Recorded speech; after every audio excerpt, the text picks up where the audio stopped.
culto ao Senhor. Nós estamos já nos nossos lugares, né? Vamos estar, então, neste momento, dando início no culto desta noite. Obrigado, pastor. Irmãos, para iniciar o culto desta noite, vamos estar fazendo a leitura do Salmo de número 10. Salmo de número 10, todo Salmo de número 10, de 1 ao 18. E eu vou estar pedindo ao nosso irmão Everton, já a prevenir nosso irmão, para estar junto com a igreja, lendo os versículos pares.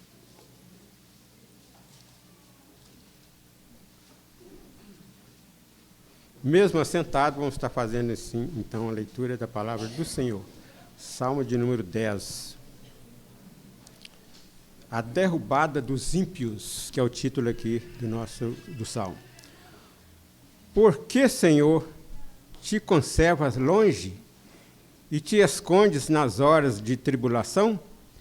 Com arrogância os ímpios perseguem o pobre, sejam presas das tramas que urdiram. Pois o perverso se gloria da cobiça de sua alma, o avarento maldiz o Senhor e blasfema contra ele.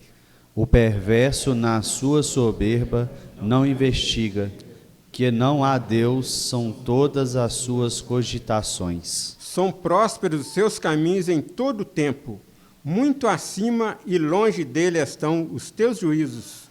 Quanto aos seus adversários, ele a todos ridiculariza. Pois diz lá no seu íntimo, jamais serei abalado, de geração em geração, nenhum mal me sobrevirá.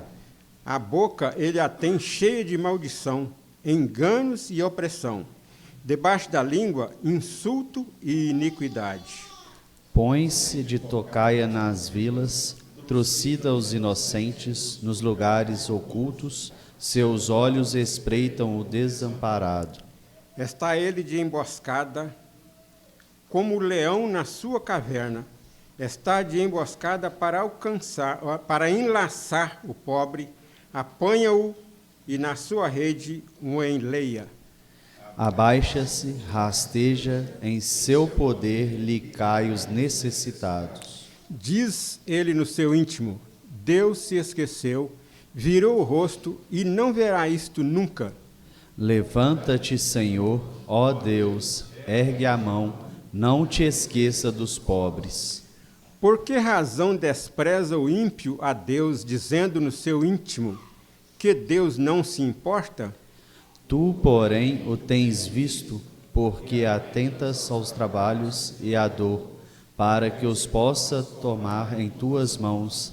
A ti se entrega o desamparado, tu tens sido o defensor do órfão. Quebranta o braço do perverso e do malvado, esquadrinha-lhes a maldade, até nada mais achares. O Senhor é Rei eterno, da sua terra somem-se as nações. Tens ouvido, Senhor, o desejo dos humildes, tu lhes fortalecerás o coração e lhes acudirás. Para fazeres justiça ao órfão e ao oprimido, a fim de que o homem que é da terra já não infunda terror. Amém. Irmãos, vamos estar agora tendo um momento de oração silenciosa, quando você estará tendo a oportunidade de estar confessando os seus pecados ao Senhor, e logo em seguida eu vou estar quebrando o silêncio.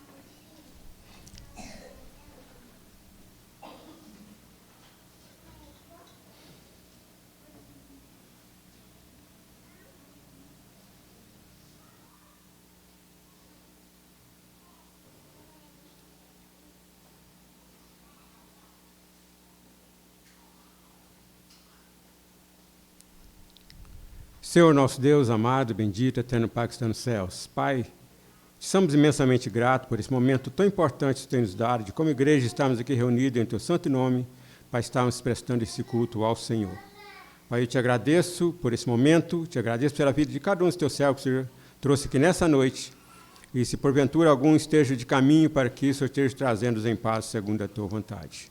Pai, agora, Pai, entregamos nas Tuas santas mãos a vida de cada um de nós, reconhecendo, Pai, que nós somos falhos diante do Senhor, mas estamos aqui com esse propósito de cultuar o Senhor. Por isso nós pedimos, Senhor, venha perdoar os nossos pecados e nos preparar, Pai, para esse momento de culto ao Senhor. Pai, eu te peço também que o Senhor esteja nos orientando sempre a procurar viver uma vida de conformidade com o Senhor, a procurar sempre dar atenção, Pai, à sensibilidade, ser mais sensível, Pai, ao toque do Espírito Santo do Senhor, para quando depararmos com coisa que não agrada ao Senhor, que nós desviemos, Pai, para que o nome do Senhor seja realmente glorificado através da nossa vida. Pai, eu entrego este momento nas tuas santas mãos, no precioso nome do Senhor Jesus Cristo, nosso amado, bendito, eterno Salvador, agora e sempre. Amém. Irmãos, agora o Salmo de número 56, Salmo de número 56, os versículos 8 a 11. Mesmo ainda sentados, nós vamos estar fazendo essa leitura em conjunto. Vamos estar fazendo essa leitura em conjunto.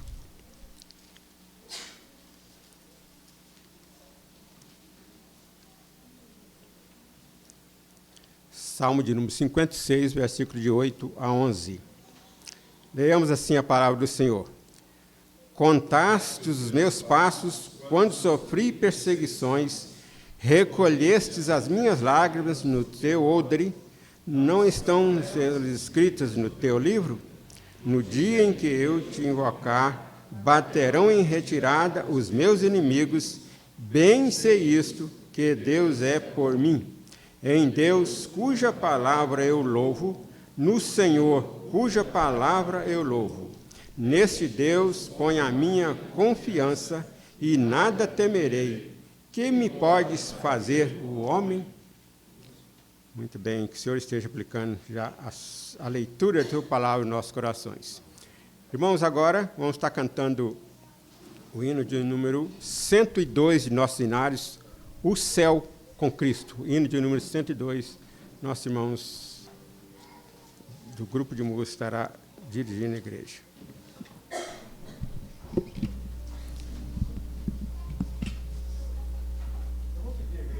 Coloque de pé, se for possível, para estarmos entoando esse hino. Amém.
agora a leitura do Salmo de número 46, também todo o Salmo, eu vou estar pedindo o Everton para estar dirigindo. Salmo de número 46. Deus é o nosso refúgio e fortaleza.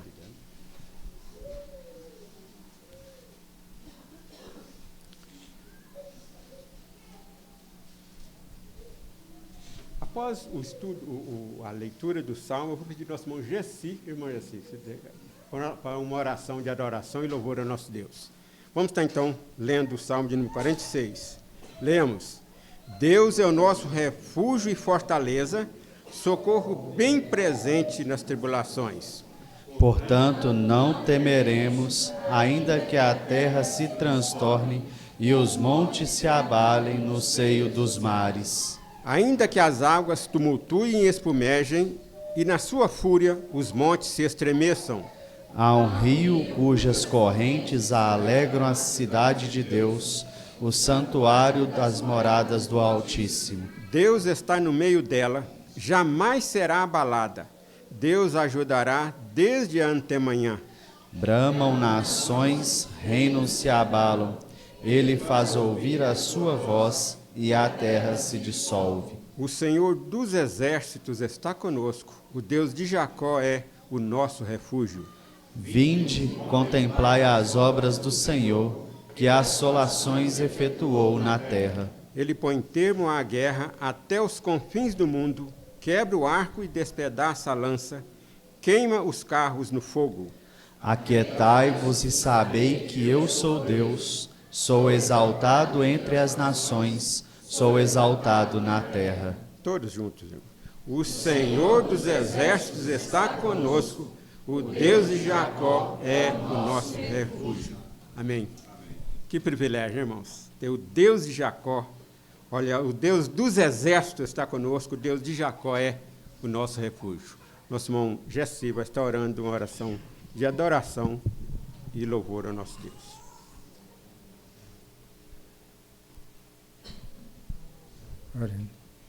Senhor nosso Deus, nós te agradecemos por esse dia. O Senhor nos concedeste, nos guardaste, dirigiste até aqui nesse momento.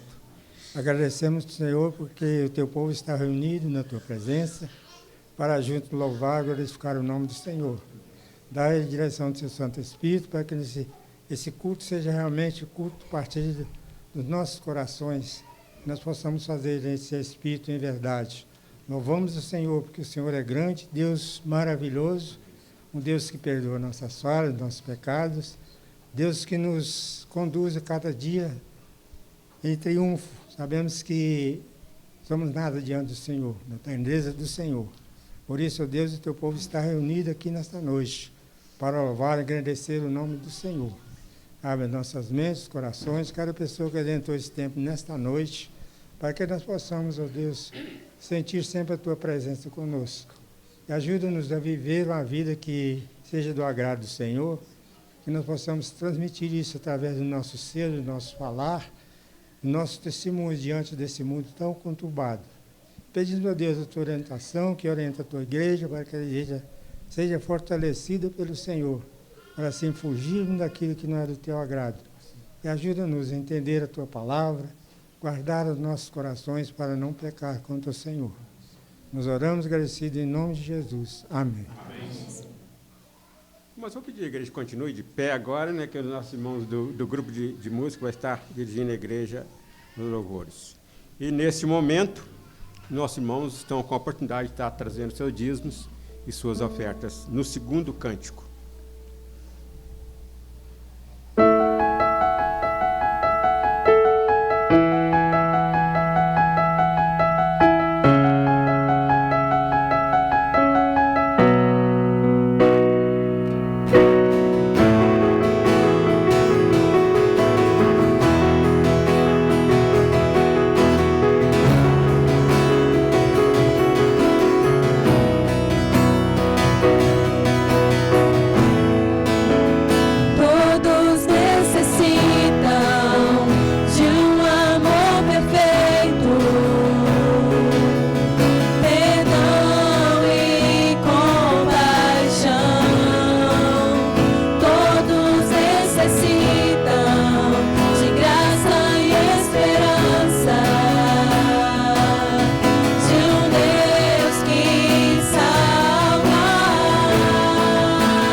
Jesus comanda a minha sorte, desde o início até o fim. Nenhuma força poderá de sua mão me arrancar, até com ele me encontrar. Firme estarei no seu poder, até com ele me encontrar. Firme estarei no seu poder.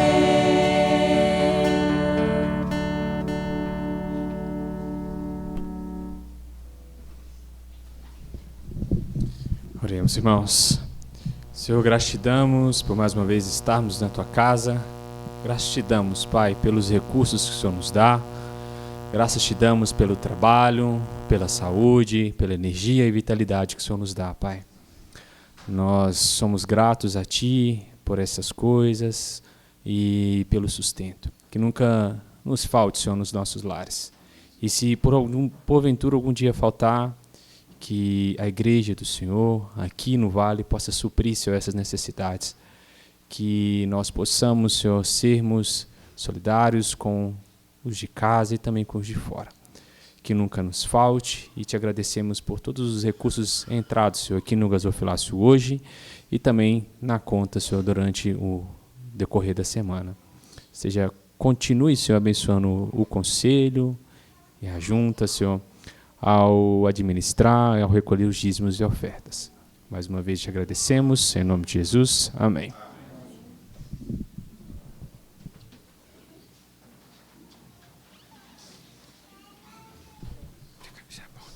É por pouco.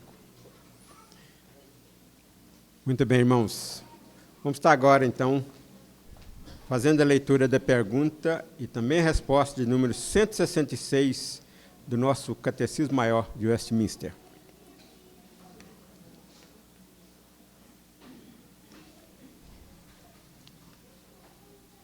Junto, então, olhamos, irmãos. A quem deve ser ministrado o batismo? O batismo não deve ser ministrado aos que estão fora da igreja visível e, assim, estranhos aos pactos da promessa, enquanto não professarem a sua fé em Cristo e obediência a Ele. Porém, as crianças, cujos pais, ou um só deles, professarem fé em Cristo e obediência a Ele, estão, quanto a isto, dentro do pacto e devem ser batizados. Amém. Irmãos, agora, igreja, com esta mesma reverência, vamos estar continuando, né? Até aqui nós estamos oferecendo ao Senhor nossa gratidão, nosso louvor, nossa adoração. E agora o Senhor estará trazendo, né, através da leitura da palavra do pastor Wendo, o seu recado para cada um de nós. Nosso irmão, pastor, está com a palavra.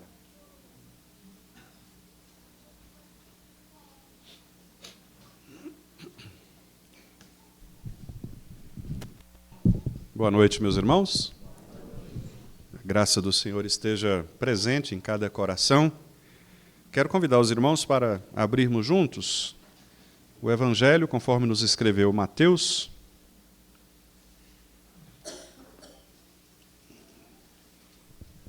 Capítulo 2, versos 16 a 18.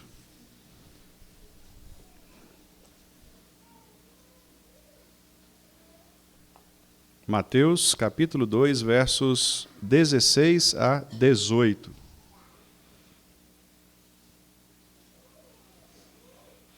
Diz assim a palavra do Senhor. Vendo-se iludido pelos magos, enfureceu-se Herodes grandemente e mandou matar todos os meninos de Belém e de todos os seus arredores, de 2 anos para baixo, conforme o tempo do qual com precisão se informara dos magos. Então se cumpriu o que fora dito por intermédio do profeta Jeremias. Ouviu-se um clamor em Ramá, pranto, choro e grande lamento. Era Raquel, chorando por seus filhos e inconsolável, porque não mais existem. Vamos orar ao Senhor. Pai, mais uma vez nós estamos diante de Tua palavra e precisamos da iluminação do Teu Santo Espírito para que possamos entendê-la com precisão, bem como também aplicá-la à nossa vida cotidiana. Portanto, pela Tua graça, aplique, ó Deus, esta palavra aos nossos corações e mentes, para que assim, Senhor, vivamos justa, sensata e piedosamente os dias pelos quais caminhamos nesta jornada cristã neste mundo. É o que te pedimos, em nome de Jesus. Amém. Meus amados irmãos, a narrativa de Mateus 2, 16 a 18, podemos dizer que ela nos coloca diante de um dos episódios mais sombrios de todo o Novo Testamento. Isto porque, logo após a revelação do nascimento de Cristo Jesus, nós não encontramos uma paz imediata, como talvez pudéssemos supor com a chegada do Messias. Mas, pelo contrário, nós encontramos violência, tentativa de assassinato, morte. Herodes, este homem mau, tomado de ira por causa do pecado do seu coração, ele agora ordena a morte de meninos inocentes de Belém. Curiosamente, o texto aqui ele não suaviza em nenhum momento a dor. Ele não relativiza os sentimentos de sofrimento deste povo. Nem oferece, como talvez pudéssemos imaginar, respostas fáceis a este problema. O texto nos obriga a enfrentar a realidade de um homem mau, que agora, por causa do seu pecado, deseja, de fato, trazer também o mal às pessoas de uma maneira brutal e objetiva, concreta. Interessante que, logo de início, esse texto já nos faz pensar acerca da tendência contemporânea que vivemos de muitas vezes reduzir o cristianismo apenas a uma experiência funcional.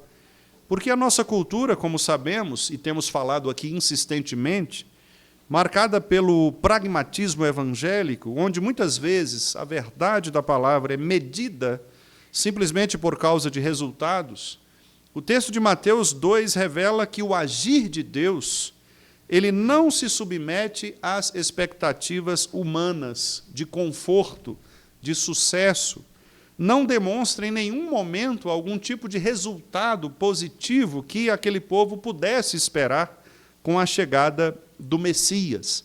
Nós estamos aqui falando do rei, o rei que agora chegou, o rei que verdadeiramente está sendo ovacionado, louvado por aqueles que entendem a profecia. Mas, ao mesmo tempo, o nascimento deste rei, o nascimento do Messias, não elimina o conflito, não elimina o sofrimento, não elimina em nenhum momento a paz, muito pelo contrário, intensifica aqui toda a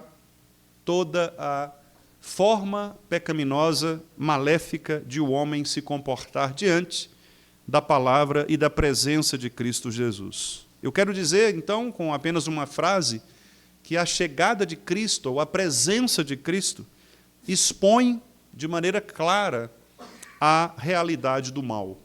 Quanto mais nós percebemos a luz de Cristo habitando em qualquer espaço que seja, mais também nós perceberemos a realidade e a evidência do mal.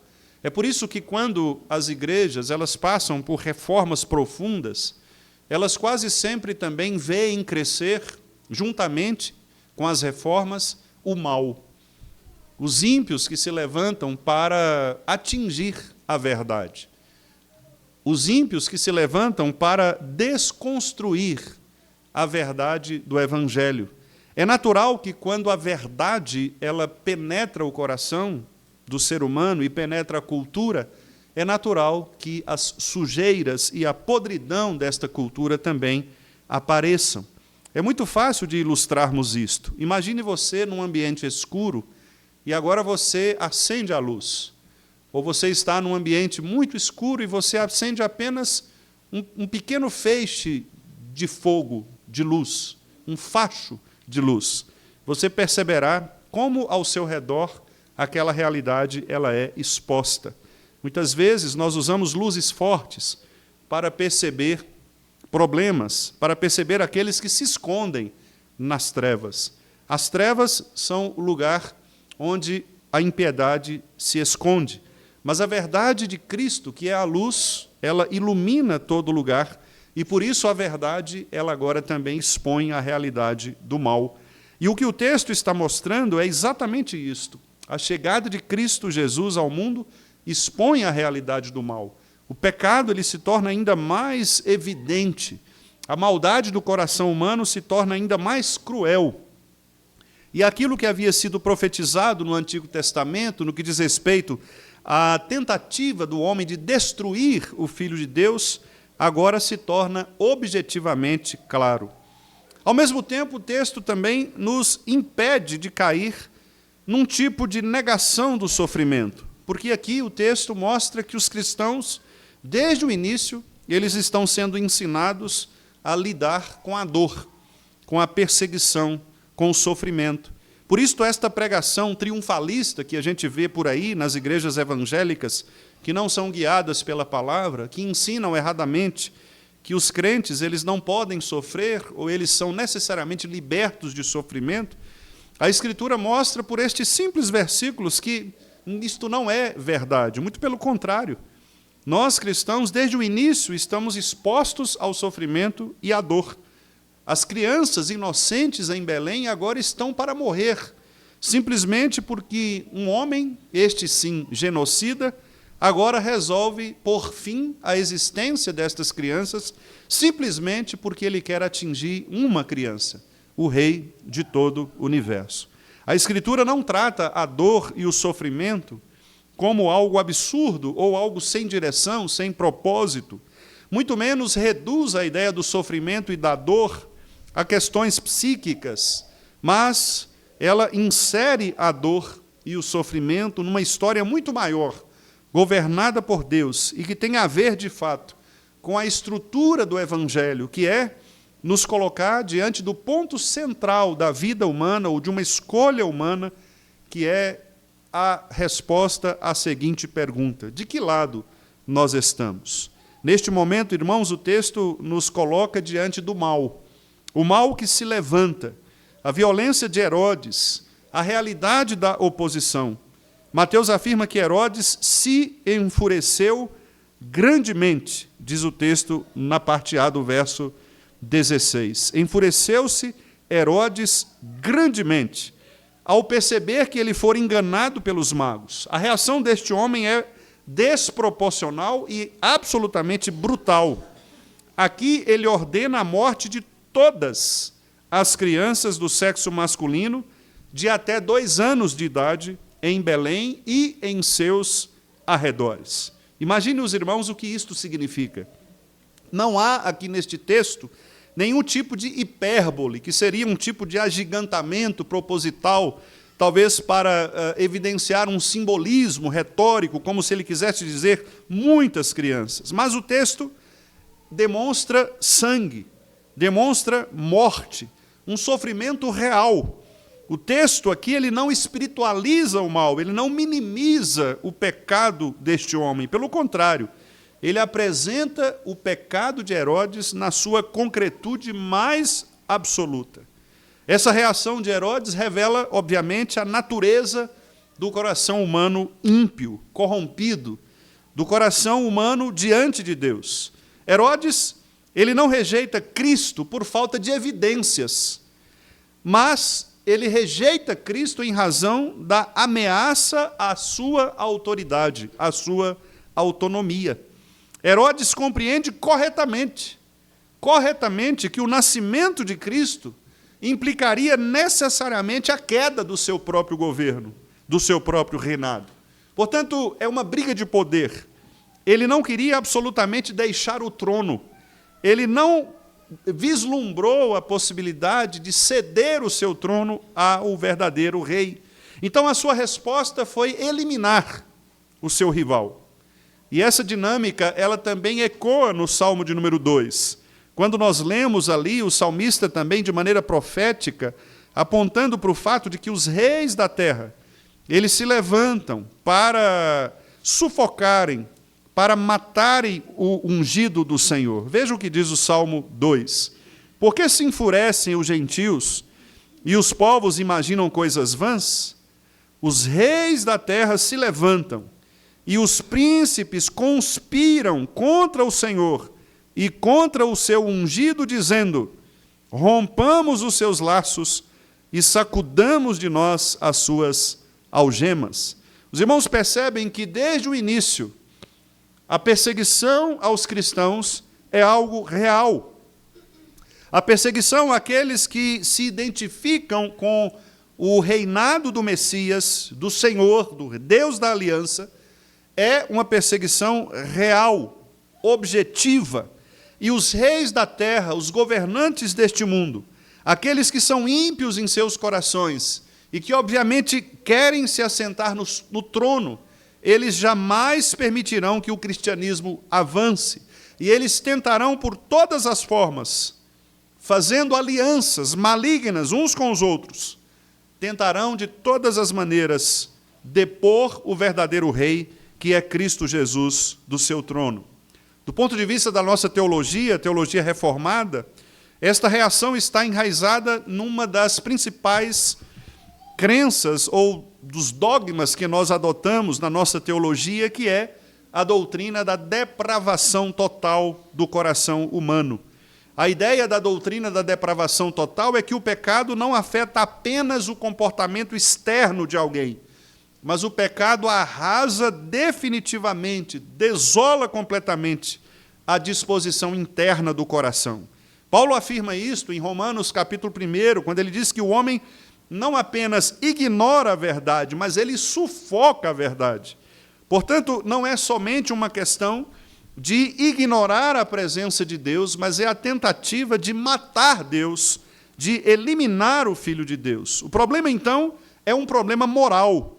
Herodes vê, entende quem é o verdadeiro rei, mas ainda assim ele opta de maneira intencional no seu coração a rejeitar este Cristo. E esse padrão, meus irmãos, ele se repete ao longo da história da Escritura. Nós temos aqui, por exemplo, um paralelo muito próximo com Êxodo, capítulo 1.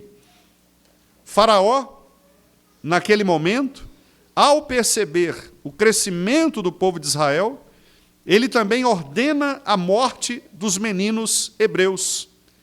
Veja lá o que nos informa os primeiros capítulos, os primeiros trechos de Êxodo. No capítulo 1, verso 15 em diante, diz: o rei do Egito ordenou as parteiras hebreias, das quais uma se chama Sifrá e outra Puá, dizendo: quando servirdes de parteira às hebreias, examinai.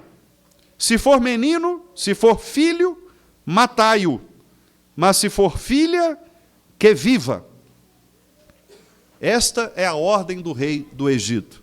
Ordenar a matança dos homens, dos meninos, dos filhos.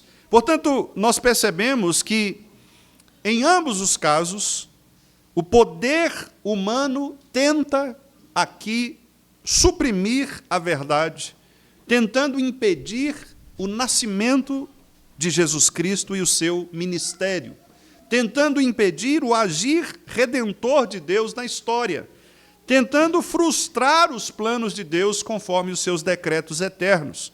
No entanto, meus amados irmãos, todas estas tentativas de frustrar os planos de Deus, de desconstruir os seus decretos, nunca se confirmaram e nunca se confirmarão. E a razão disto é porque a Escritura nos diz que Deus governa até mesmo a oposição, até mesmo os ímpios. O escritor de Provérbios diz que até mesmo o ímpio foi criado por Deus para o dia da calamidade. Na nossa época, em nossa cultura, nós percebemos esta oposição de diversas formas. Por exemplo, muitas vezes ela não se manifesta de maneira explícita com uma violência, pelo menos no nosso país, embora em outros países esta violência explícita seja de fato marcante, brutal, mas no nosso caso, por exemplo, que não enfrentamos necessariamente uma violência física extrema, Nós enfrentamos vários sistemas ideológicos que rejeitam a autoridade de Deus. E como nós falamos hoje pela manhã, também abordando o texto de Gênesis, capítulo 3, de 1 a 5, a respeito do nascimento ou do ambiente no qual o pecado nasceu, nós afirmamos também que o grande problema é a relativização da palavra e da verdade que demonstram a autoridade de Deus. O grande problema do coração humano não é negar a existência da verdade absoluta que é Deus, não por falta de evidências, não por falta de que não haja no mundo expressões da soberania de Deus, mas é uma rejeição moral, intencional da autoridade de Deus, da autoridade que esta verdade implica. Porque o problema do coração humano continua sendo o mesmo. Aquele mesmo problema que nós também vimos nascer lá em Gênesis, no capítulo 3, que é a autonomia humana se colocando contra a soberania de Deus, a autonomia humana se colocando contra os decretos de Deus. O homem tendo sérias dificuldades morais de aceitar que há um rei sobre ele, diante do qual ele deve se apresentar, sob o qual ele deve estar nos seus domínios. Muitas vezes nós reagimos, meus irmãos, como Herodes, em nossas vidas pessoais. Porque quando a palavra de Deus ela aparece, quando a verdade ilumina o nosso terreno, quando a luz do Evangelho brota no nosso coração, muitas vezes carregado pelo pecado e pela impiedade, quando a luz de Cristo confronta as nossas escolhas, os nossos desejos, os nossos planos, nós não duvidamos da existência de Deus, nós não rejeitamos as evidências de que Deus tem agido em nosso meio, mas nós temos a tendência herodiana de resistir a Deus e de muitas vezes eliminar Cristo dos nossos corações. Nós não o eliminamos externamente, mas nós eliminamos Cristo em nossos corações, tentando excluí-lo de áreas de nossa vida, tentando colocá-lo apenas naquelas áreas que nos agradam, mas evitando que a luz do Evangelho ilumine aquele lugar em que os nossos corações têm guardado a podridão do pecado. E aquele lugar continua escuro, tenebroso, continua assassinando a nossa alma, continua se voltando contra Cristo. E nós então precisamos entender que toda rejeição à verdade do Evangelho, toda rejeição a Cristo é uma rejeição herodiana, é uma maneira de matarmos Cristo ou de tentarmos assassinar a verdade, como disse Paulo, sufocar a verdade, muitas vezes trocando o Criador pela criatura, e assim em nossos corações, produzindo idolatria, produzindo a adoração a outros ídolos que nós mesmos construímos, que são sempre falsos, mas que ocupam o nosso coração, e conforme o Salmo 115, faz com que nós nos tornemos iguais a eles, porque nós passamos a servi-los de tal maneira que nós nos identificamos com os nossos ídolos, nós nos parecemos com os nossos ídolos, e então a luz de Cristo vem e ela expõe o nosso pecado, ela aparece e ilumina o nosso ser, de tal maneira que todos ao redor veem de fato quem somos pela luz do Evangelho. Herodes não teria sido exposto ao mundo se a luz de Cristo não tivesse iluminado a existência humana. Cristo chegou, portanto o pecado se torna mais evidente, o mal se expõe de maneira ainda mais lúcida, para que todos ao redor possam percebê-lo.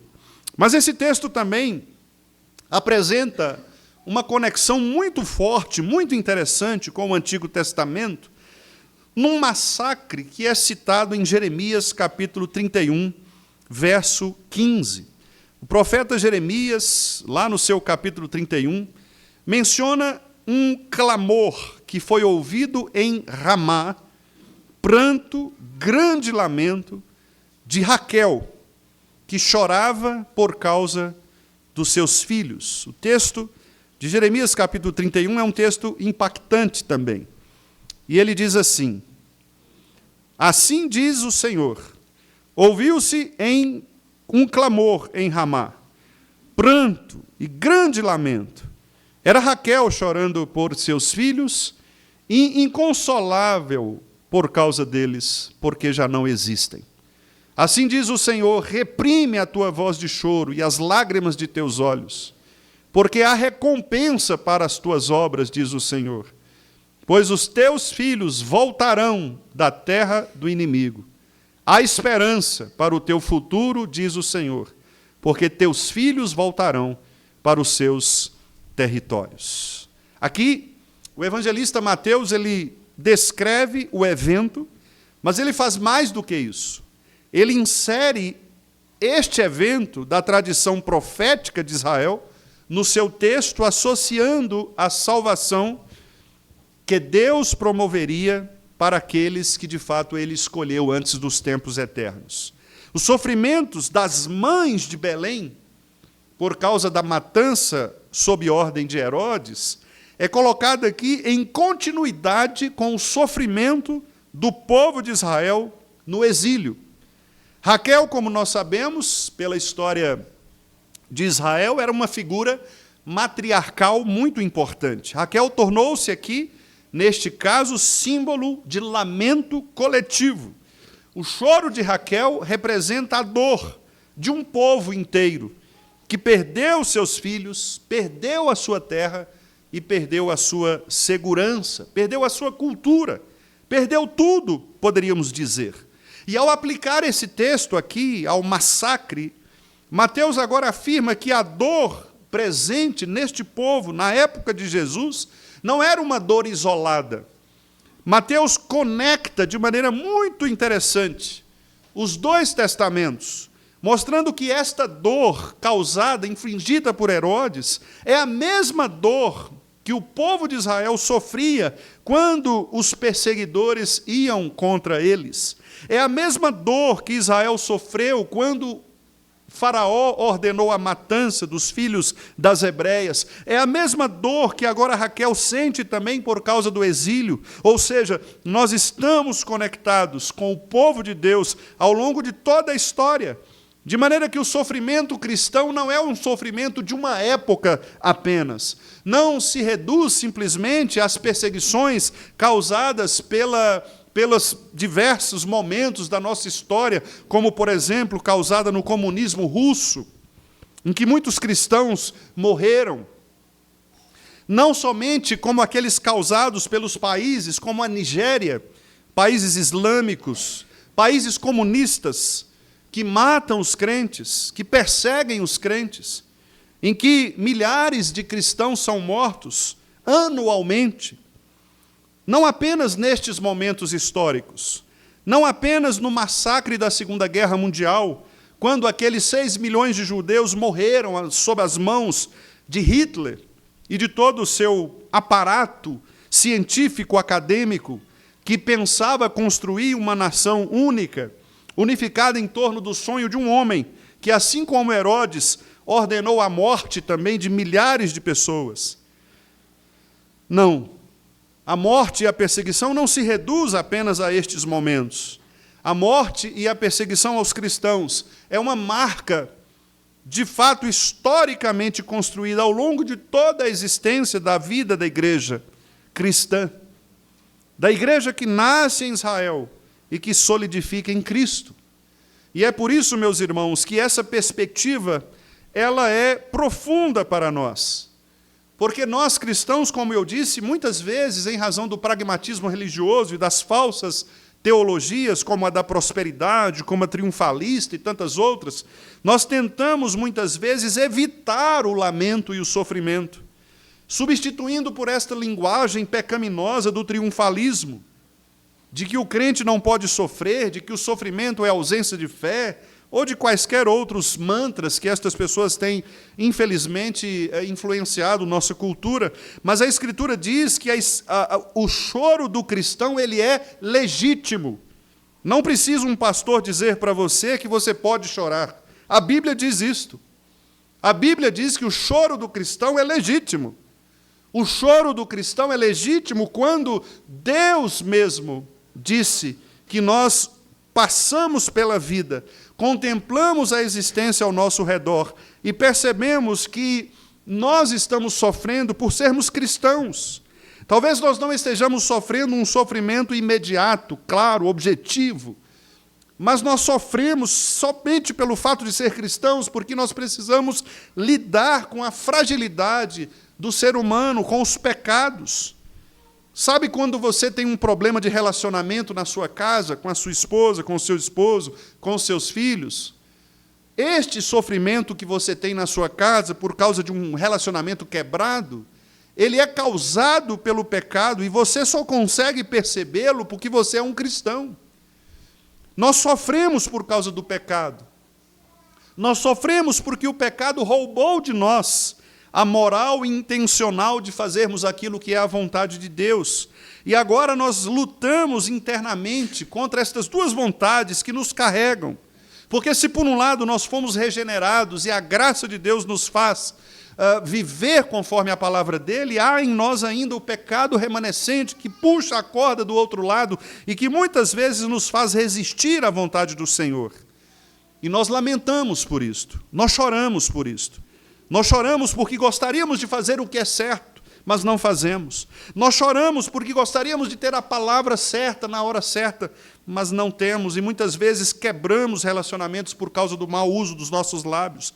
Nós choramos porque gostaríamos de expressar melhor o nosso afeto, mas nós não conseguimos fazê-lo porque somos pecadores. Nós choramos porque gostaríamos de adorar o Senhor de uma maneira límpida, perfeita, agradável ao Senhor, mas nós não fazemos isto porque o pecado arrasou a nossa condição de adoradores. Os salmos estão repletos de lamentos, que expressam a dor, a confusão, até mesmo o questionamento. Nós lemos aqui hoje, na liturgia deste culto, um salmo em que o salmista faz exatamente esta pergunta, lamentando aqui o Senhor, por quê que muitos ímpios estão por aí? Por que muitas vezes os ímpios se levantam contra o povo de Deus? Por que, Senhor, te conservas longe? Te esconde nas horas de tribulação? Quem sabe você já fez esta pergunta? Talvez passando por uma tribulação, passando por um problema, talvez você tenha perguntado como o salmista, por que, Senhor? O Senhor se esqueceu de mim? Por que o Senhor se escondeu nas horas de tribulação? Os salmistas fazem isto, porque a dor, a confusão, a dúvida, fazem parte de uma expressão de fé que nem sempre é incredulidade, mas é uma expressão de fé em meio à dor. Do ponto de vista da nossa teologia, o problema do mal, ele levanta questões fundamentais sobre a própria natureza de Deus. Muitos filósofos e teólogos do passado e até mesmo de hoje perguntam como pode um Deus bom permitir um sofrimento tão intenso? Como pode um Deus bom permitir que pessoas sofram todos os dias? A resposta bíblica, meus irmãos, ela não é uma resposta abstrata. Não é uma explicação que talvez nós pudéssemos, como fazem os filósofos, tentar, por meio de reflexões, chegar a possibilidades. Não. A resposta é uma revelação histórica. Deus, ele não permanece ausente no sofrimento. Deus está no sofrimento dos crentes. E a maior resposta que nós temos para isto é a presença de Cristo Jesus. Cristo participa da dor humana. E é por isso que nós lemos aqui no Salmo 46, o salmista dizendo, o Senhor dos exércitos está conosco. E a expressão ali do hebraico é a mesma expressão, ou uma raiz próxima da palavra Emanuel. O hebraico traz a expressão Imanu, que é o está conosco, que é próximo da palavra Emanuel, que é o Deus conosco. Portanto, Cristo vindo ao mundo representa que ele agora entra na história para participar dos nossos sofrimentos. E é por isso que o escritor aos Hebreus diz que nós podemos crer nele, porque ele veio como um sacerdote que sabe o que é sofrer. Diferentemente dos sacerdotes do Antigo Testamento, que representavam por si próprio e pelos outros, Cristo, ao contrário, ele se apresenta não pelos seus próprios pecados, mas pelos pecados do seu povo, e ele faz isso de uma maneira representativa, vicária, exatamente para mostrar que ele sabe o que significa sofrer. Um homem de dores, que sabe o que é padecer, um homem que veio a este mundo, servo de dores, para que pudesse, de fato, receber sobre si os nossos pecados, e como diz o profeta Isaías, ter traspassada nele as nossas próprias iniquidades. Ele carregou sobre si todas as nossas dores e enfermidades. Porque não temos sumo sacerdote que não possa compadecer-se das nossas fraquezas. Antes, ele foi tentado em todas as coisas, à nossa semelhança, mas sem pecado. Cristo Jesus sabe o que é padecer. Ele é um homem de dores, conforme Isaías 53. João capítulo 11, verso 35, registra que Jesus chorou. O Deus da Bíblia, portanto, não é impassível ao sofrimento humano. Ele não é indiferente às nossas dores. Pelo contrário, ele é profundamente comprometido com a história humana. E o choro de Raquel, lá no Antigo Testamento, o choro destas mães dos filhos em Belém, o choro de muitas mães no século 21, o choro de muitos crentes ao longo do mundo, ao redor do mundo, ao longo da história humana, não é ignorado por Deus. Ele é ouvido por Deus na pessoa de Cristo, que sabe o que é padecer. O texto nos ensina, meus irmãos, a lamentar biblicamente. Em vez de nós negarmos a dor, em vez de nós mascararmos a dor, como tentam fazer os estoicos, nós somos chamados a levar essa dor e este sofrimento diante de Deus. Isso significa honestidade diante do Senhor, confiança de que Ele vai nos representar. Deus não ignora o nosso choro, do mesmo modo como nós também não devemos ignorá-lo, ignorar a sua presença. E em terceiro lugar, repare que o texto mostra que a promessa de Deus permanece. O cumprimento profético, ele acontece agora, a esperança da redenção chega até nós. A citação de Jeremias 31:15, ela, obviamente, como eu já lhes disse, não é compreendida isoladamente. O mesmo capítulo de Jeremias 31, no verso 17, traz ainda um complemento muito interessante desta profecia, que, aliás, eu já fiz a leitura aqui, mas vou repetir. Diz assim: há esperança para o teu futuro, diz o Senhor, porque teus filhos voltarão para os seus territórios. Mateus pressupõe, então, essa continuidade, ou seja, o lamento não é o ponto final. O choro pode durar uma noite, mas a alegria vem pela manhã. O lamento não é o último ato de Deus para a nossa vida. O lamento sempre culmina ou é direcionado para a restauração. E essa dinâmica, mais uma vez, mostra a própria natureza de Deus, conforme revelado nas Escrituras. Porque as Escrituras mostram uma história coerente. O sofrimento de Israel, o massacre em Belém, os massacres que acontecem hoje na Nigéria, nos países da janela 10x40, na perseguição aos países comunistas aos cristãos, como China, Coreia do Norte e outros,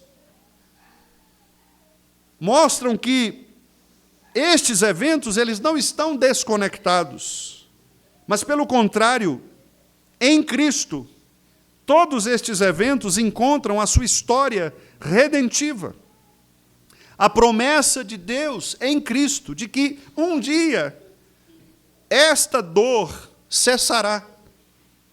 Um dia não haverá mais dor, nem pranto, nem luto, nem morte. Cristo não apenas está morrendo pelos pecadores, meus irmãos, mas ele vive também a história do seu povo, do povo de Deus, de uma maneira perfeita. Ele é o verdadeiro Filho de Deus. Ele veio para salvar o seu povo dos pecados deles, Mateus 1:21. Ele é o Emanuel, o Deus conosco. Portanto, embora Herodes quisesse pôr fim a esta história, Herodes não passava de apenas um caco em meio aos cacos. Herodes representava aquela nação que para Deus é como um pingo que cai de um balde. Herodes não era absolutamente nada diante da imensidão, da grandeza do plano de Deus. Às vezes nós olhamos a história pensando que homens comuns podem modificar, transtornar ou mesmo anular os decretos divinos. Mas, meus irmãos, isto é absolutamente incompatível com a grandeza do ser de Deus, com a natureza de Deus. Deus é infinito em seu ser. Deus não pode ser medido conforme a compreensão humana. Deus não pode ser, como disse Paulo lá no Areópago ateniense, Deus não pode ser contido. O lugar onde Deus está não pode, inclusive, ser feito por mãos humanas, porque Deus é infinito em seu ser. Portanto, nós não devemos temer ações dos homens, de reis, de príncipes que se levantam contra os cristãos. Nós não devemos temer a ação dos homens maus, porque estas ações sempre existirão no mundo. Aqueles que são contrários a Cristo e, portanto, a sua igreja, sempre existirão no mundo. E nós sempre estaremos lutando contra estas investidas malignas. Nós sempre estaremos lutando contra os ímpios. Não importa quem esteja no poder, aquele que não é convertido em seu coração ao Evangelho de Cristo Jesus, sempre produzirá dentro de si uma aversão a Cristo e à sua igreja. É por isso que nós devemos orar por aqueles que ocupam cargos de autoridade. O apóstolo Paulo diz isto, que nós devemos levantar mãos santas em todo lugar, orando por estes homens, orando por aqueles que ocupam cargos executivos, legislativos, judiciários do nosso país, orando por aqueles que serão eleitos na próxima reunião do Supremo Concílio da IPB, que será o próximo presidente, moderador do Supremo Concílio, orando para aqueles que ocupam as cadeiras dos nossos seminários e que ensinam os pastores a respeito da teologia, da palavra, da pregação. Nós devemos orar por todos aqueles que influenciam as pessoas em quaisquer áreas, pelos professores, pelos juízes. Nós devemos orar por estas pessoas, porque se não for o evangelho da graça de Deus em seus corações, elas sempre produzirão aversão a Cristo. Mesmo que, às vezes, nós pensemos que estas pessoas são simpáticas ao cristianismo, ainda assim, se elas forem ímpias, se não forem transformadas pelo evangelho, elas sempre estarão contrárias ao avanço do evangelho. Portanto, meus amados irmãos, nós precisamos estar atentos, e muito antes de levantarmos armas, espadas, canhões, bombas, nós devemos anunciar o evangelho. O que deve ser levantado são as nossas vozes. O que deve ser levantado é a voz do evangelho que ecoa nos corações, e tendo os corações transformados, sim, estas pessoas estarão com as suas vidas rendidas e submissas a Cristo. Do ponto de vista da nossa teologia filosófica, essa visão da esperança, do cumprimento profético, oferece uma resposta, como eu disse, bastante robusta ao problema do mal. Porque nós não negamos o sofrimento, nem o mal, mas nós redimimos o sofrimento. O sofrimento nem sempre pode ser explicado em todos os seus detalhes. Não há como nós explicarmos a razão pela qual pessoas sofrem. Não há como explicar isto. Não há como explicar, como, por exemplo, o irmão presbítero André trouxe aqui nesta manhã, o porquê Deus levou o nosso irmão Oséias, que acabou de se formar. Eu estava lá com ele na formatura do seminário, final do ano passado. Acabou de se formar, tinha ido para a missão Kaiowá, no Mato Grosso, poucos meses no início desta missão, 50 e poucos anos, morreu, passou mal, não se sabe exatamente por quê, por que razão, não tinha problemas evidentes de saúde, passou mal, foi para o hospital, morreu. Em poucas horas, a esposa, os filhos, algumas filhas distantes, morando em outros lugares, o irmão, que inclusive também é seminarista, lá daqui da Sexta Igreja, irmão Carlos, os colegas do seminário, os professores, fomos surpreendidos. Como explicar isso? Como explicar para a esposa, explicar para as filhas, para os filhos, explicar para a missão Kaiowá? Por que Deus fez com que ele estudasse 4 anos? Se preparasse 4 anos, com todos os desafios, as dificuldades do seminário, sendo ele casado, já com filhas, famílias constituídas, e aí, de repente, morre, né? No passado também, nós tivemos lá em Montes Claros um candidato que também passou por essa mesma situação, Evantuir. Não sei se algum irmão aqui ouviu já falar deste seminarista. Ele é da família Holanda, lá da primeira igreja de Montes Claros, casado com uma das filhas, né, da nossa irmã Célia Holanda. Ele também foi a mesma coisa. Ele fez o seminário, ele era inclusive militar do Exército Brasileiro, fez o seminário e, numa das ruas aqui de BH, próximo já de terminar o seu curso e ir para o ministério, sofreu um acidente gravíssimo, e morreu, deixando a esposa, deixando filhos, deixando a família. Quer dizer, como nós explicamos isto? E certamente vocês estão pensando também em situações assim. Certamente os irmãos conhecem histórias desse tipo.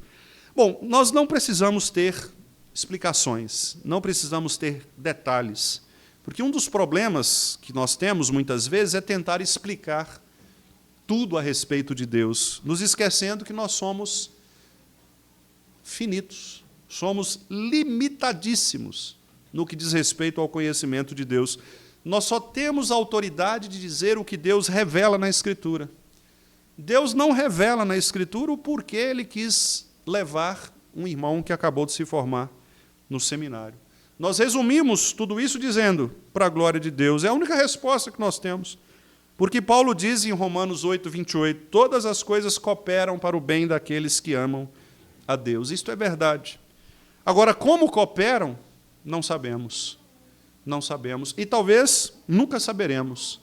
Talvez a viúva do Oséias nunca saiba a razão pela qual Deus fez o que fez com a sua vida. Nós nunca saberemos.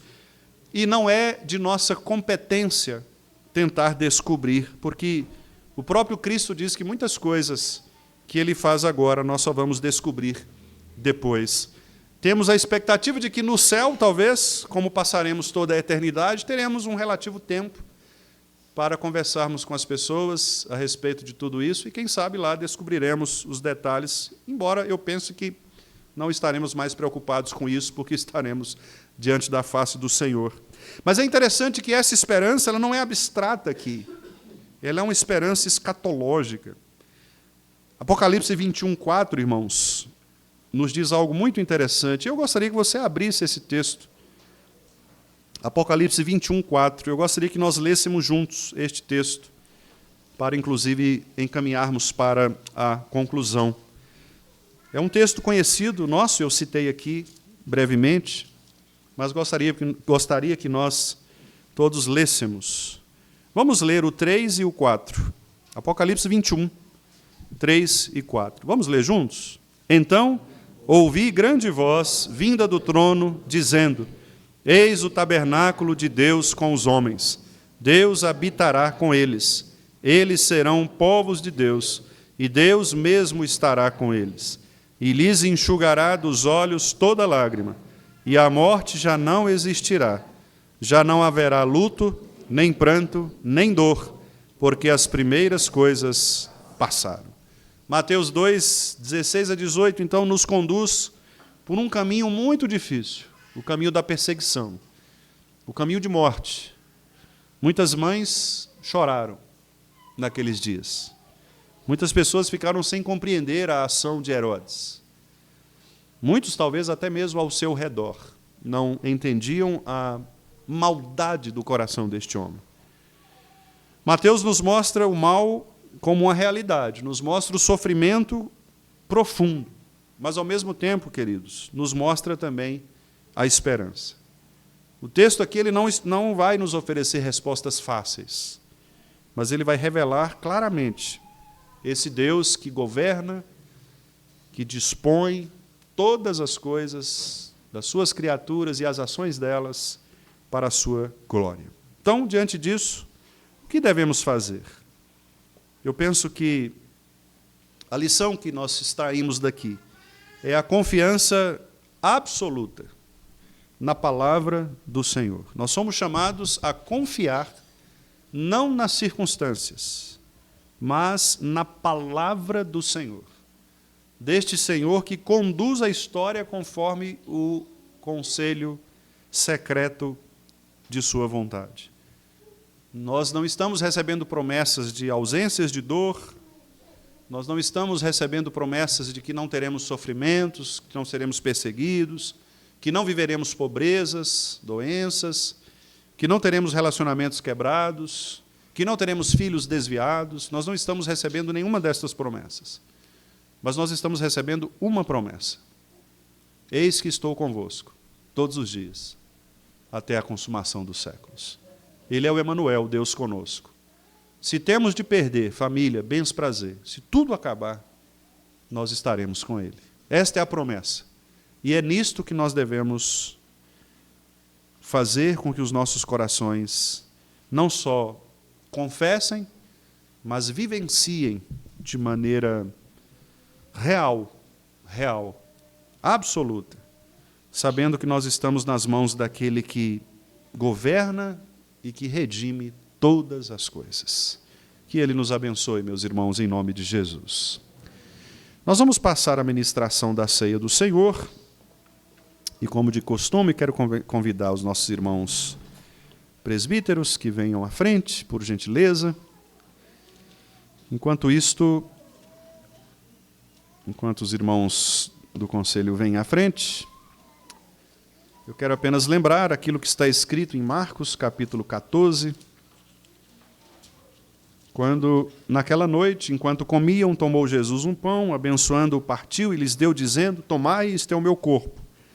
A seguir, tomou Jesus um cálice, tendo dado graças, o deu aos seus discípulos, e todos beberam dele. Então lhes disse: isto é o meu sangue, o sangue da nova aliança, derramado em favor de muitos. Em verdade vos digo que jamais beberei do fruto da videira até aquele dia em que o hei de beber novo no reino de Deus. Tendo cantado um hino, saíram para o Monte das Oliveiras. Participar, meus irmãos, da ceia do Senhor é um privilégio cristão e um privilégio daqueles que são chamados e guiados pelo Senhor Jesus Cristo. Foi Ele quem ordenou que fizéssemos isto para perpetuarmos a sua existência, a sua vida, a sua doutrina, o seu ensino, enquanto estamos aqui. E também para trazer esperança aos nossos corações. Como eu acabei de lhes dizer, no sofrimento, participar da ceia do Senhor é também uma maneira de nos fortalecermos. Aliás, não é à toa que este sacramento é chamado também de meio de graça. É um meio pelo qual nós alcançamos a graça do Senhor. E como diz o escritor aos Hebreus, alcançamos misericórdia em ocasião oportuna. E esta é uma ocasião oportuna, quando nós estamos diante da mesa do Senhor, recebendo dele a graça para vivermos uma vida mais próxima, mais íntima dele. Então nós vamos orar ao Senhor agora, e logo em sequência, os nossos irmãos presbíteros vão entregar os elementos, como de costume, para aqueles que estão nos visitando e que não conhecem a prática de nossa igreja. Se você é membro de uma igreja genuinamente evangélica, você pode participar conosco. Nós pedimos que você fique de pé, à medida que o presbítero se aproximar, para que você possa receber o pão e o cálice, e aí você se assenta, e nós então, depois de todos recebermos, nós cearemos juntos. Antes, porém, nós vamos orar ao Senhor, e eu quero convidar mais uma vez o presbítero Emerson, que possa orar, assim como fez pela manhã, também nesse momento, nos apresentando assim diante do Senhor para a participação deste sacramento. Oremos. Querido Deus, Pai misericordioso, mais uma vez agradecemos ao Senhor, Senhor meu Deus, por esse momento ímpar em que estamos aqui reunidos como Igreja Viva do Senhor, para estarmos aprendendo mais sobre a Tua Palavra, ouvindo as Tuas bênçãos e ouvindo a Tua Palavra aos nossos corações. Que o Senhor possa ter misericórdia de nós, que a palavra que o Senhor nos trouxe a esse momento aos nossos ouvidos possam gerar fruto em nossos corações e que nós possamos, Senhor meu Deus, sair nesse mundo mais prontos para pregar o Teu Evangelho, mais prontos para estarmos vivendo nesse mundo que jaz do maligno, mas na certeza de que o Senhor está conosco e assim estamos fortificados na Tua presença. Que nós possamos estar levando o Teu Evangelho àqueles que não lhe conhecem, que nós possamos ter essa certeza em nossos corações de que o Senhor está nos dirigindo em tudo, em todos os momentos de nossas vidas. Pedimos ao Senhor que o Senhor continue conosco, que o Senhor continue nos preparando em todos os momentos de nossas vidas, que possamos, Senhor meu Deus, estar trilhando os Teus caminhos segundo a Tua vontade. Clamamos ao Senhor também que o Senhor continue abençoando o teu servo, dando a ele temperança em todos os momentos em que ele estiver abrindo a Tua Palavra, para que a Palavra do Senhor possa ser pregada onde ele estiver. Pedimos ao Senhor perdão pelos nossos pecados, pelas nossas falhas, em nome de Jesus que oramos e agradecemos. Amém.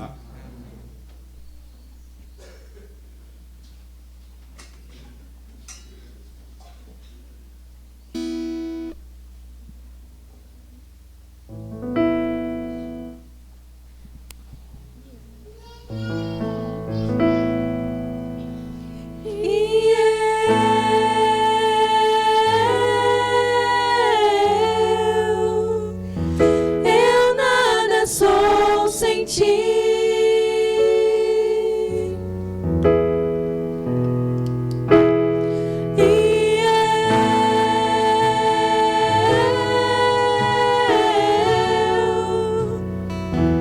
Perdido estou sem ti.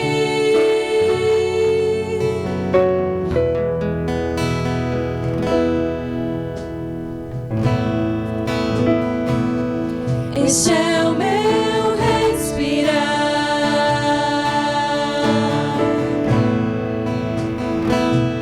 Este é o meu respirar.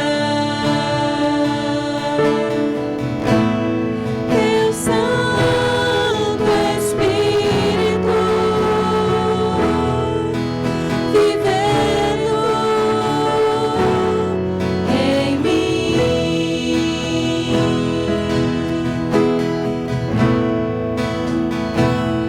E este é o meu pão.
Este é o meu respirar.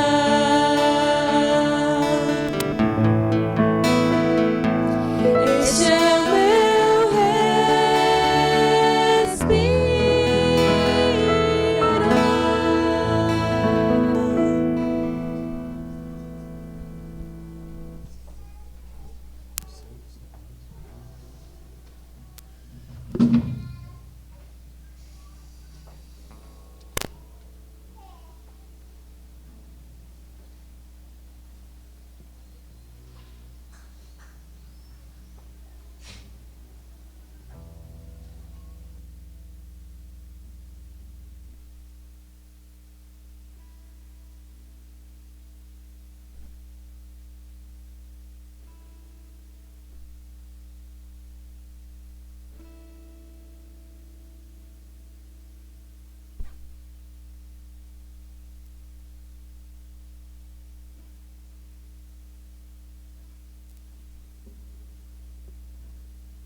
Antes de encerrarmos, quero perguntar se porventura alguém foi esquecido involuntariamente. Se for o caso, basta acenar uma das mãos, nós vamos servi-los. Todos os irmãos receberam, então nós vamos cumprir aquilo que nos foi ordenado por Cristo Jesus. Naquela noite em que ele foi traído, então, ele tomou o pão, ele deu graças ao Senhor, partiu, entregou aos discípulos, dizendo: este é o meu corpo que é dado por vós, comei dele todos, fazei isto em memória de mim.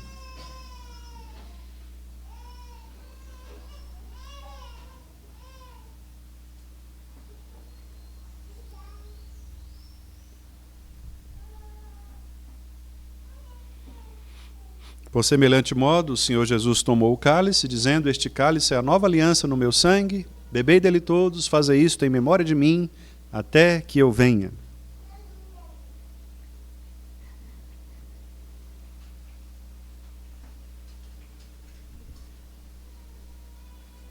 Amém, queridos irmãos. Vamos colocar de pé, nós vamos orar ao Senhor, depois cantarmos o Amém Tríplice,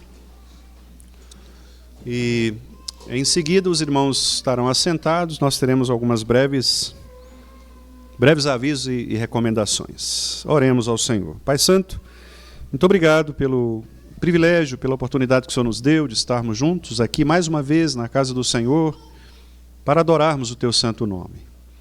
Queremos, ó Deus, agradecer a Tua misericórdia, a Tua bondade que estão conosco todos os dias.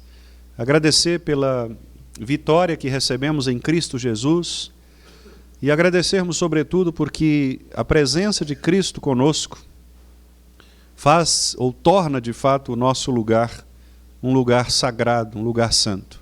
Não importa onde estejamos, será sempre um santo lugar com a presença de Teu Filho conosco. Por isso nós Te agradecemos e Te pedimos que esta presença jamais se aparte de nós, que Cristo de fato esteja conosco sempre, como Ele assim prometeu. E por isso queremos colocar diante do Senhor a vida dos nossos irmãos, especialmente aqueles que estão enfermos, aqueles que estão com dificuldades, ó Deus, e aqueles que estão em viagem, os nossos irmãos idosos, nossos irmãos enfermos, que o Senhor continue abençoando, Pai Santo, e trazendo a cada um deles o alívio que só o Senhor pode trazer. Talvez nem sempre o alívio físico, embora seja isso que nós também desejemos, mas o alívio espiritual, para que eles possam crer no Senhor com toda a confiança de seus corações, mesmo passando por momentos difíceis, delicados, que o Senhor possa abençoá-los e cuidar deles, também de cada um de nós. Dá-nos uma semana, Senhor, em que possamos refletir sobre a Tua presença conosco, sobre o quanto o Senhor nos tem abençoado, o quanto a Tua presença muda o lugar onde estamos, e que possamos refletir sobre isso, sabendo que não importam as perseguições e oposições pelas quais passemos, o que importa é se estamos ou não enfrentando estas oposições juntamente com o Senhor ao nosso lado. Então que estejamos dispostos a cada vez mais buscar esta intimidade contigo, de modo a crermos que é o Senhor quem luta por nós. Dá-nos uma boa semana, Senhor, guardados debaixo do Teu santo poder. Guia-nos, ó Deus, pelas veredas da justiça, por amor do Teu nome. E ainda que passemos por vales como a própria morte, que a tua bondade e a tua misericórdia estejam conosco todos os dias. Esta é a nossa oração que fazemos em nome de Jesus. Amém. Meus amados irmãos, e que a graça do nosso Senhor e Salvador Jesus Cristo, que o amor de Deus o Pai, que as ternas consolações do Espírito Santo do Senhor sejam sobre todos nós, sobre todo o povo de Deus, hoje e para todo sempre. Amém.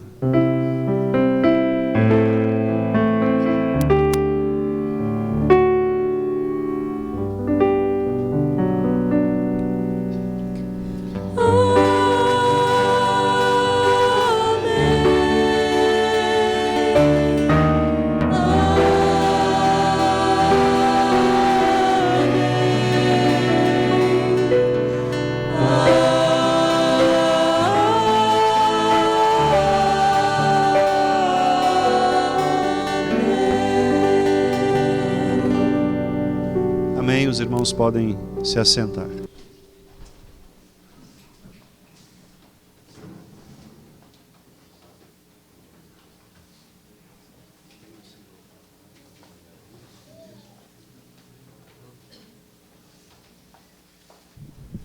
Irmãos, boa noite. Primeiramente, gostaríamos de cumprimentar os nossos visitantes, né? Nós temos um rapaz ali que está do lado do Daniel. Qual o nome do senhor? Clóvis. Deus abençoe o senhor, tá? Obrigado por sua presença. Volte outras vezes, tá bom? Deus abençoe você e sua família também. Nós não temos outros visitantes pela primeira vez. Irmãos, só para comunicar aí, principalmente os pais dos adolescentes, né? Terá uma reunião agora, após o culto, viu? Os adolescentes. Acalmem, né? Pais, calmem. Calma. Então, assim, só para comunicar, né, para os adolescentes aí já deslocarem, né, e tentar serem o mais breves, né? Na sala? Na sala ao lado aqui. Pode ser até na sala ao lado aqui embaixo, aqui mesmo, né? A sala das crianças. Dá para acomodar ali. Irmãos, vou reforçar agora também, né, pela noite, a respeito da AGE. Dia 7 de junho, nós temos então a Assembleia Geral Extraordinária prevista para acontecer, para a eleição de 2 diáconos e 3 presbíteros. Então, nós vamos utilizar a sala do pastor, né, o gabinete / biblioteca. Os irmãos podem ficar à vontade, a sala está aberta, podem entrar lá, as cédulas estão lá, né? 4 indicações para diáconos, né, e 6 indicações para presbíteros, tá bom? Os mandatos que estão vencendo: diáconos Sérgio e Sebastião, presbíteros Edson, Renato e Tiago. Então os irmãos podem, além de indicar, antes orar, né, pedir orientação do Senhor sempre aí, para que Ele conduza todas as coisas. Irmãos, lembrar também, dar um recado a respeito da obra, né? Se Deus quiser, na terça-feira, a empresa estará retornando aqui para fechar o que ficou pendente. Então, se Deus assim nos permitir, esta semana a obra é dada como definitivamente encerrada, né? Se Deus quiser também, já decidimos com relação à parte dos vidros, então amanhã eu já devo realizar o contato lá com o pessoal da empresa, para eles já darem início aí, né, a fabricação e instalação. E também nós estamos aí planejando, no próximo sábado, vamos contar aí com o apoio dos diáconos e dos homens fortes da igreja, para a gente poder carregar banco. Não são os bancos daqui de baixo ainda, mas nós vamos descer com os bancos que nós colocamos na sala atrás da galeria. Mas, primeiramente, nós vamos precisar limpá-los e, se possível, lavá-los. Então, nós estamos planejando aí, né, utilizar aquela máquina de lavagem, né? E eu vou ver com o Roberto, vamos ver se é possível o apoio dele, que ele tem o conhecimento da área, Mas se Deus assim nos permitir, no sábado nós vamos fazer esse trabalho aí de limpá-los, né, lavá-los, limpá-los e descer com os bancos para já deixá-los no salão, né? Até porque o ambiente aberto é melhor para secá-lo, né? E então a gente já conta com o apoio. Vamos tentar na parte da manhã estarmos aqui para fazer isso por volta de 9 horas, né? 9 horas está bom, porque aí aqueles que trabalham durante a semana podem dormir até um pouquinho mais tarde, né, Bruno? Então a gente conta com o apoio aí dos irmãos aí, tá bom? Boa semana a todos. Deus abençoe, irmãos. Vão com Deus.